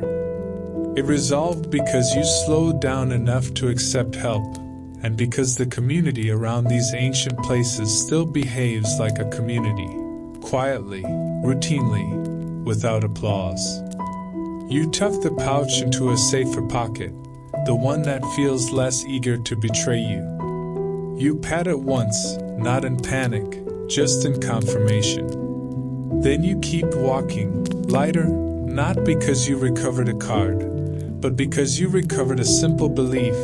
You can be tired and still be held. You can make a mistake and still be guided. You can lose something small and discover something larger. And the larger thing, you suspect, is what this quiet city has been offering you all along, under grass, under stars, under stone, under water, patience, carried from one person to the next, like a lantern passed hand to hand in the dark. You keep walking with your pouch returned and your pride slightly sanded down into something smoother, the way river stones lose their sharpness by simply being carried along. The morning has fully settled into Gyeongju now. Light pools on rooftops, slides across tree trunks, and turns the grassy mounds into soft green domes that look almost playful again, like the land is still breathing in slow, patient waves. You pass one mound and remember how it looked last night, a sleeping back in silhouette, hiding gold the way a blanket hides warmth. In daylight, it's almost too ordinary, and that ordinariness feels like the last lesson the city offers you. Silla's grandeur doesn't need to stand tall. It can lie down under grass and trust time to do the remembering. You take a longer route on purpose, not because you want more sights, but because your body has learned to enjoy moving without urgency. The streets are gentle now, and your earlier anxiety has shrunk into a practical, almost boring aftertaste. Cards are safe. Note is safe. Plan is back in your hand. The small problem that grew teeth last night has become a mild reminder to keep your pockets zipped and your attention soft. As you wander, you feel the threads of your night tying themselves together. The museum's glass cases and the crown that shimmered like a metal forest. Gyeongsu's compact stone certainty, watching the sky without needing applause. Your wrong turned into the trees the moment you tried to look confident in darkness and discovered confidence doesn't come with night vision. The pond's reflections, making the world look doubled and kinder. The temple steps, worn smooth by quiet effort. The mountain grotto, cool and quiet, where your thoughts finally stopped performing. You find yourself near Gyeongju again, now under a pale blue sky. The tower looks different in daylight, less mysterious, more matter-of-fact. The stones show their color and texture, and you can see how carefully they're fitted, block by block, into that rounded form that has survived so much weather and so many human moods. You stand at a respectful distance and let your eyes lift anyway. You don't need stars to practice watching. You only need a steady shape that reminds you, time moves and you can match it. You think about the kind of knowledge this place held, seasons measured not for romance, but for rice, for ritual, for shared timing. You imagine people centuries ago looking up with the same quiet seriousness, not because the sky is dramatic, but because it's reliable. You feel a small gratitude for reliability, for anything that keeps its promises without making you beg. Then you notice something else, how the city keeps offering the same kindness in different materials. Grass hides what it protects. Water softens what it reflects. Stone steadies what it holds. And people, ordinary people with ordinary mornings, turn in a lost pouch without asking for praise. There's nothing flashy about any of it. It's just care, repeated until it becomes a culture. You walk away from the tower and let your steps take you toward the mounds one last time, like you're returning to say goodbye to a sleeping animal you grew fond of. You don't climb anything. You don't cross boundaries. You simply circle at a distance and let the curves fill your vision. Somewhere under one of these hills, a crown waits in darkness, its delicate gold branches folded into the earth. You picture it there, thin, bright, patient, and you feel a calm kinship with it. You, too, can rest without needing to earn it. A breeze moves through the grass, and you hear it as a soft shiver. You remember the pond's surface trembling and settling. You remember the way your worry trembled and then settled, once you stopped gripping it.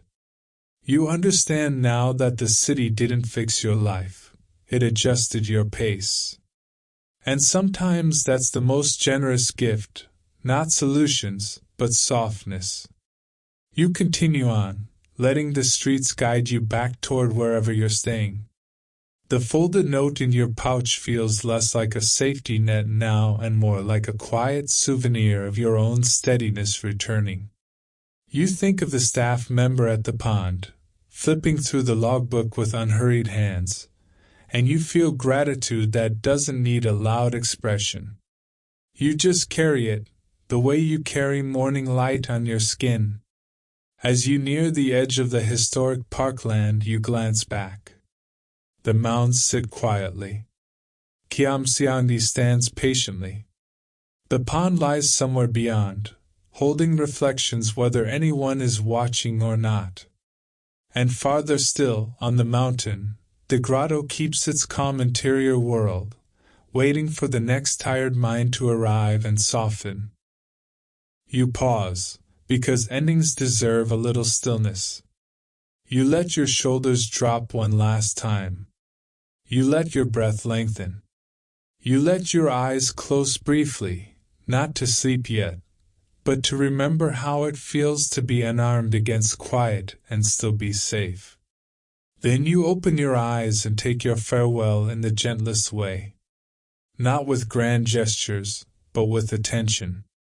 You offer the city a final look, as if saying, "Thank you for hiding your treasures under grass, for watching the sky without urgency, for reflecting light without keeping it, for building stone steps that teach patience, for holding calm inside a mountain, for letting a tired traveler make small mistakes and still be guided back.